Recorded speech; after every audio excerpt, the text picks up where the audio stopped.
யாருக்கும் யூதா வீட்டாருக்கும் நான் கொடுத்துள்ள வாக்குறுதியை நிறைவேற்றுவேன். அப்போ கடவுள் எந்த நிலைப்பாட்டை நிற்கிறாரு நினைக்காங்கக்கா, அவருடைய அந்த பிளாட்ஃபார்ம் அடித்தளம் எதுனாக்கா, நான் வாக்குறுதியின் கடவுள். இன்றைக்கு புதுசாக நான் செய்ய போறதில்லை. நான் ஏற்கனவே மூதாதையர்களுக்கு கொடுத்திருக்கிற அந்த வாக்குறுதி. நம்முடைய கடவுளுடைய சிறப்பு தன்மை என்னவென்னாக்கா, 2 முகங்கள் என்று சொல்லலாம்.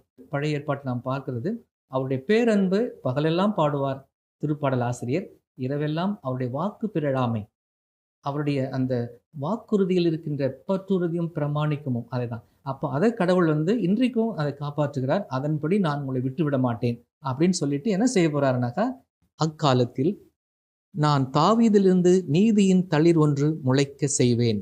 நல்ல தமிழ்ல அருமையான வார்த்தை தளிர். தளிர் என்ற வார்த்தைக்கு எபிரேய மொழியில செமாஹ் என்று சொல்லுவார்கள். அந்த வார்த்தையினுடைய அர்த்தம் என்னன்னா, முளைக்கும் பருவத்தில் இருக்கின்ற ஒரு இலை, அதற்கு தான் தளிர்னுவாங்க.